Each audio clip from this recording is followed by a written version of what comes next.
Hello, today I'm going to show how to perform recording of master details as well as recording of it's a simple web service.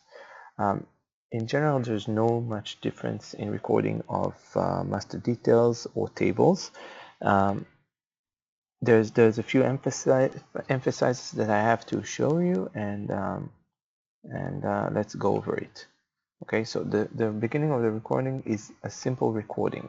I'm going to enter a name uh, of the web service. We have the URL of the form that we want to record. We'll start recording. The form would be opened later. The form would be opened, and then I'm going to do the business process that I want to do or the workflow, and that would be entering username, password, going to orders, and then querying for specific customer and getting its full details. So let's enter the username, password. Those automatically become input parameters because I set them. We'll press on the button that's login and then pressing on orders, and now I get the screen of querying customer with its orders. So let's click on query, enter the customer details, ID, for example 203, and now I get its full details.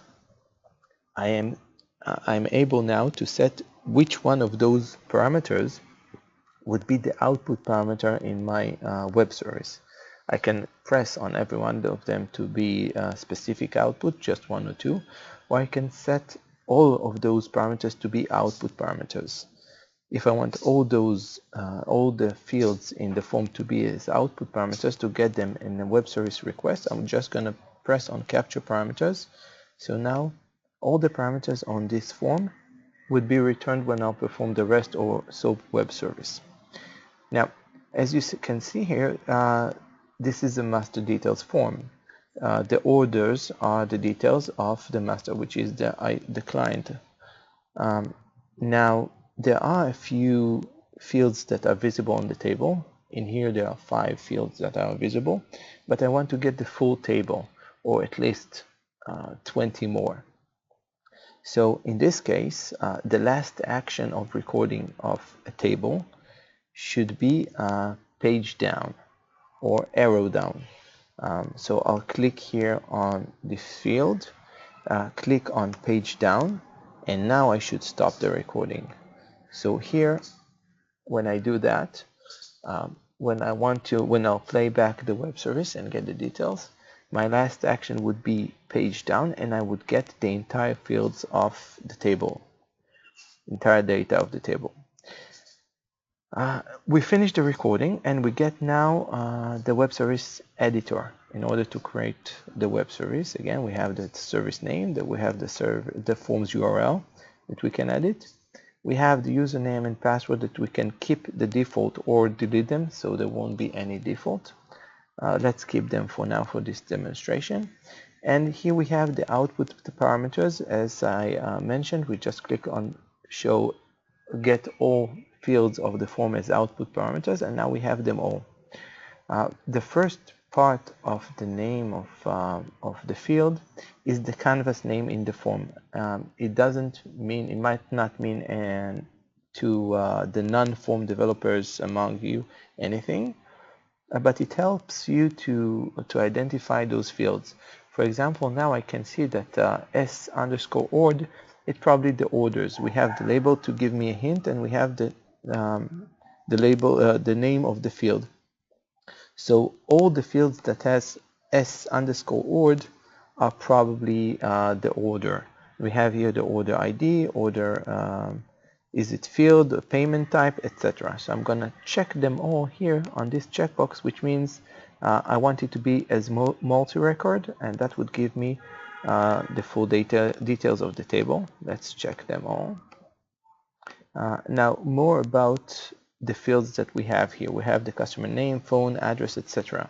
But we don't have the ID because we filter it automatically. We say if you put it as the input parameter, then you don't have it in the output. You don't need it. If you do want it to appear on the output parameter, you have to click on this button here, and it would be added to the output parameters. Okay, so that would settle that, and let's create the web service. Now, as always, the web service that we get, you have a SOAP web service, you have a REST web service. You can use POST or GET for getting the details. We have the input fields as we defined before. We can edit the web service and remove them, remove the defaults, etc. But we won't do it now. And we have the output fields, as we can see, as we defined. We have the scenario view describing what we've done in the web service. We have we set username, password. We pressed on a button. Those two buttons, query, string, etc. Again, the same as a simple web service. And let's test the web service we did just now. I want to see it as JSON because it's easier for me. We have here also the query string that you might want to use. Let's test it, and for 203 we can see all those results as well as the details. Let's set to 204 and test it again, and we can see all those details. Now another important thing, that the rows in table, that's the amount of fields that I want to get in the response, because you might have thousands of fields in the table, of rows in the table, and we just have a limit of 20 rows. You can enhance that and add 40 or 50 or 100. It won't be efficient for mobile devices to have unlimited rows in the table, but you might sometimes want to use that. But let's say we can have it as 100 rows, and then we'll get more details. If you can see here, more orders. If we want to set it to be the default, we can just go to edit the web service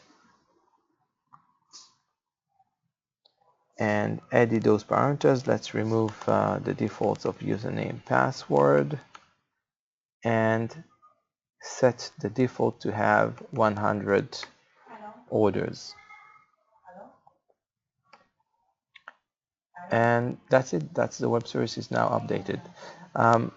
Another important thing, the order, sorry, the amount of rows can be set as the default web service, but it also can be passed in the query string.